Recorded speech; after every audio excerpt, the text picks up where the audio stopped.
Hello, welcome to another episode of Blunderverse. Blunderverse's mission is to capture and share with you some of the latest events in astronomy, wherever opportunity strikes. In April 2010, I caught up with Professor Michael Drinkwater, project lead for the WiggleZ survey, and asked him to explain the purpose and objectives of the project. Welcome to the show, Professor Michael Drinkwater. Hi, Neil.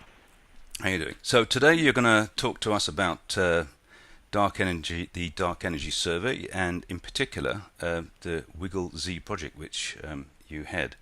First of all, before we actually go into the details, perhaps you can just tell us a little bit about your personal interest in astronomy and how it all came about. Okay, my interest really developed when I was still studying science at the University of Sydney, and in one of my vacations I got to go and use their radio telescope down near Canberra, the WiggleZ Telescope, and that was basically a week's vacation project, and we got to play with this really cool telescope. We got to stay up late, and they gave us lots of nice food, and I thought, this is really fun, and I really haven't looked back. I'm still getting to play with big telescopes. This is the Anglo-Australian Telescope in central New South Wales behind me.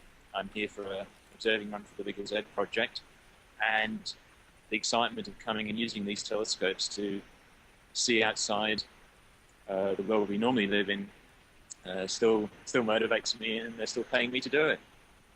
That's excellent. So I guess after that you then decided to embark on a career in astronomy, and perhaps you can actually tell us a little bit about that. Yes, from Sydney I did my first degree in majoring in science and physics at the University of Sydney. Then I, thanks to a Commonwealth scholarship, was able to go to the UK, to Cambridge, to do a second degree or PhD in astrophysics. And there I actually worked on the distribution of quasars, very distant galaxies. The project there ironically involved data from one of the telescopes back here in Australia, but I was processing it in the UK. Going to the UK helped me pick up a lot of skills, particularly for the high volume data processing capacity they're building up there. And from there I went to continue the work on quasars, working at Laval University in Quebec province in Canada, and started looking also at developing a second interest in small galaxies there, and then came back to Australia to work for the Anglo-Australian Observatory, where I am giving this interview, in fact, on the Schmidt telescope, doing the second all-sky photographic survey. And even today, some 15 years later, that's the only complete survey of the southern sky.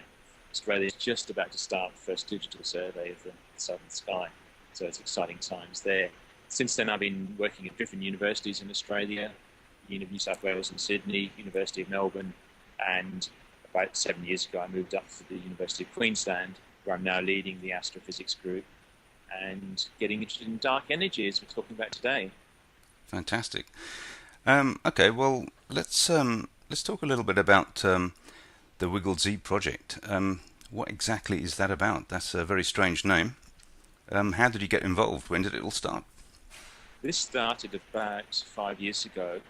The Anglo-Australian Observatory decided to have to sponsor a series of very large projects to answer some very big questions in astronomy that you couldn't do in the normal programs that are typically 5 nights on the telescope. And this was timed around the completion of a new, very high sensitive, very highly sensitive spectrograph for analysing the light from distant galaxies. So the observatory set up a procedure to have these very large projects, and I called a group of colleagues across Australia together to look at possible projects to make use of the instrument for extragalactic astronomy. And out of that meeting, which was held back in Sydney about 5 years ago, one of the projects was to look at investigate this new aspect of the universe called dark energy, using a particular technique to see if the effect of dark energy has been changing or not. And the Anglo-Australian Telescope has this ideal technology, and we have it probably about 5 years ahead of any competition elsewhere in the world. So we put that project forward about 5 years ago, and when they had the first competition a year later for these large projects, we were fortunate enough to be chosen first and given an enormous allocation of about 200 nights on the telescope spread over 3 or 4 years. And just to give you an idea, in terms of the running costs, that's about $4.5 million worth of telescope time. That's pretty impressive. So, in terms of funding from for the project, how did that come about? There's lots of different types of funding necessary for a complicated project like this. I'll talk more about the details later, but the key things to fund are access to the telescope. As I said, that's about $4.5 million worth of time. That's already funded through the direct government funding of the observatory. Then we need to fund about 20 astronomers across different universities for their time, and the universities themselves are funding the staff salaries for that. And in addition to all that, we've requested and received direct project funding from the Australian Research Council for this project, which is allowing us to employ 2 people full-time for a period of about 6 years each to work full-time on the project to help us process and analyze the results. There's a huge amount of work as we're collecting the data, the distances to about 250,000 galaxies, and analyzing some very complex aspects of their distribution. Okay, so it sounds like with that large amount of funding, the problem to be looked at is pretty impressive. So perhaps you can actually explain what exactly is the problem out there. Okay, this is where it gets exciting and surprising. We have known since the days of Hubble, the 1920s, the 1930s, that the universe was expanding, and common sense, he saw the galaxies moving apart. Common sense, and indeed physics, would tell us that should be slowing down because there's gravity as a force pulling the galaxies together. Even though they're expanding now, they should be slowing down. And indeed, Einstein, when he set up general relativity, describing the universe, had the same understanding that gravity should slow it down. Now, that was the 1930s. Move forward to, say, the 1990s, and astronomers across the world were saying, we want to understand this universe. We want to know how much it's slowing down. So there are a number of experiments going on to measure the rate of the deceleration, how it was slowing down.